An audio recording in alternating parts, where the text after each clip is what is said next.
Foundation में आप लोगों का स्वागत है। आज हम बात करेंगे होम्योपैथी के एक अलग मेडिसिन जो बहुत रेयर मेडिसिन है, एक आर्सेनिक ट्रीऑक्साइड और आर्सेनिक एसिड। ठीक है, आप अब तक होम्योपैथी में आर्सेनिक एल्बम बहुत पॉपुलर मेडिसिन है। ठीक है,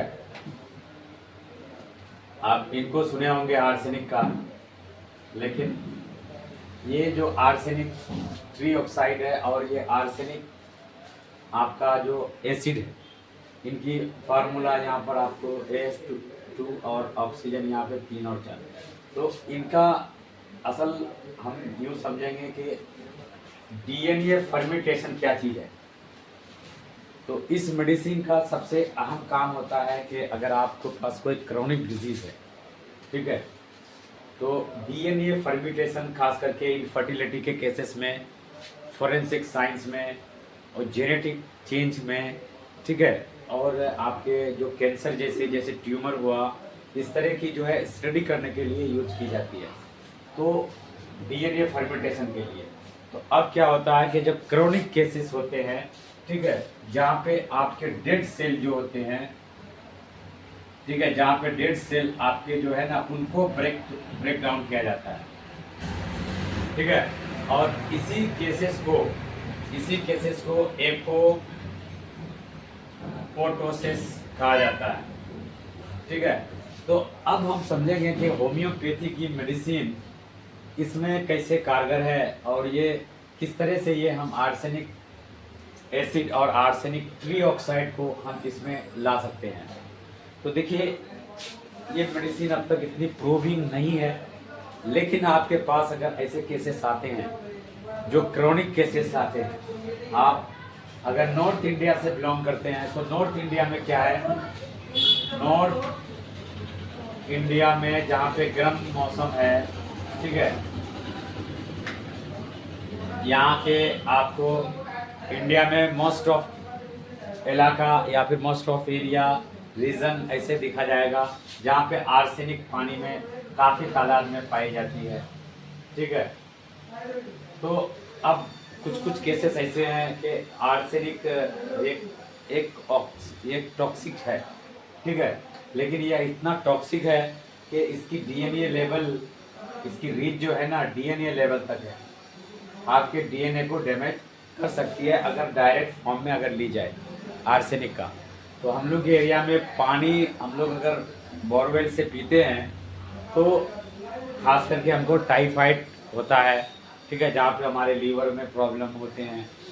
ठीक है, तो यहाँ के पानी में आप देखिएगा, बोरवेल के पानी में बहुत सारा एरिया ऐसा है जहाँ पे आर्सेनिक पाई जाती है।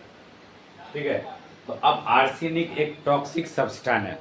ठीक है, पहले इनका ज़्यादातर यूज पेस्टिसाइड में यूज होता था, ठीक है, और दूसरे इसमें है ना, अब उसको क्लीनर वगैरह में किया जाता था। लेकिन आज हम जो आर्सेनिक एल्बम की नहीं बात कर रहे हैं, हम आर्सेनिक ट्रीऑक्साइड और आर्सेनिक एसिड की बात कर रहे हैं। ये दो ऐसे पावरफुल मेडिसिन है होम्योपैथी में जो बिल्कुल टॉक्सिक फ्री लेवल तक उसको पोटेंटाइज करके, जो होम्योपैथी की रूल है, इसमें लिया गया है। तो इसको जो है ना, DNA फर्मेंटेशन के तौर पर जहाँ पे डेड सेल एक अलग से प्रोपेगेंडा शुरू कर देता है आपके बॉडी के अंदर, ठीक है, वहाँ पे आप ये दो मेडिसिन यूज कर सकते हैं। तो हम आम भाषा में अगर कहें तो हम कैंसर के केसेस में इन दो मेडिसिनों को हम याद रखेंगे। ठीक है, ऐसे जिनकी हिस्ट्री टाइफाइड की हो, ऐसे हिस्ट्री जिनकी पानी का ज़्यादातर केसेस हो, तो ये जो है ना आपको स्किन, ठीक है, आपके लीवर, इस तरह के केसेस में बहुत ही मुफीद पाया जाता है। तो हम इसको जो है ना एपोप्टोसिस और इनफर्टिलिटी के केसेस में, ठीक है, इनको जब DNA फर्मेंटेशन की जाती है तो हम लोग उसको आर्टिफिशियल तरीका और नेचुरल तरीका दोनों तरीके से भी होता है। तो देखिए, ये DNA फर्मेंटेशन जो है ना, नेचुरल तरीके भी इंसान में होता है। अब यही जब फर्मेंटेशन जब होता है DNA का, तो जहाँ पे क्या होते हैं, जो डेड सेल इकट्ठा हो जाते हैं उसको तोड़ते हैं वो, ठीक है, तो तोड़ते हैं ये नेचुरल तरीके से। लेकिन जब आपको क्रोनिक डिजीज हो जाए, जब आपको कैंसर हो जाए, जब आपको ट्यूबरकुलोसिस हो जाए, ऐसे केसेस में ये चीज़ जो है ना, एक डेड सेल अलग से एक बनना शुरू हो जाता है। तो अगर हम आर्सेनिक ट्रीऑक्साइड और आर्सेनिक एसिड इस मेडिसिन को अगर होम्योपैथी के अगर आप अल्टरनेट यूज करें तो आप स्टमक के केसेस में है ना, स्टमक के केसेस के बहुत सारे चीज़ों को आप रिकवर कर सकते हैं। आप आर्सेनिक और एसिड से और आर्सेनिक ट्रीऑक्साइड से आप लंग्स के केसेस को भी बहुत सारा आप देख सकते हैं। तो ये दो बहुत इंपॉर्टेंट मेडिसिन है आर्सेनिक का, जहाँ पे आप आर्सेनिक एल्बम जो एक पोडेंटाइज है जो पॉपुलर है, लेकिन ये खास स्पेशल तौर पे जहाँ पे इसको यूज किया गया है पोडेंटी में, इसकी ज़्यादातर यूजेस नहीं है अभी, इसकी ज़्यादातर रिपोर्ट नहीं है अवेलेबल, लेकिन हम अपने क्लिनिक में इस मेडिसिन को यूज करते हैं। ठीक है, जहाँ पे आप बहुत जो सीवियर गैस्ट्राइटिस हो ऐसे केसेस में भी आप आर्सेनिक एसिड को यूज कर सकते हैं। ठीक है, जहाँ पे एच पाइलोरी बहुत ज़्यादा हो, है ना, एच पाइलोरी के केसेस बहुत ज़्यादा आपके पास आते हो, जहाँ पे अदर मेडिसिन आपको फेल कर रहे हो, तो आप इसको फास्फोरस के साथ यूज कर सकते हैं। ठीक है, आप फास्फोरस के साथ ये बहुत इंपॉर्टेंट मेडिसिन बन जाती है। ठीक है, अब लंग्स के केसेस में बहुत सारा है आपको, तो आप आर्सेनिक डाइऑक्साइड को आप जो है ना नक्स वोमिका के साथ भी यूज कर सकते हैं। ठीक है, ये चार ऐसी मेडिसिनें हैं जो एक दूसरे की कंबाइनेशन से बहुत ज़्यादा है। फास्फोरस आपको लंग्स के जब केसेस फेल हो जाते हैं और कोई मेडिसिन जब काम नहीं करती है तो फास्फोरस भी बहुत एक बड़ी मेडिसिन के तौर पे जाता है। नसल पॉलिप्स के केसेस में आपके लिम्फोसाइट बड़े होते हैं। ठीक है,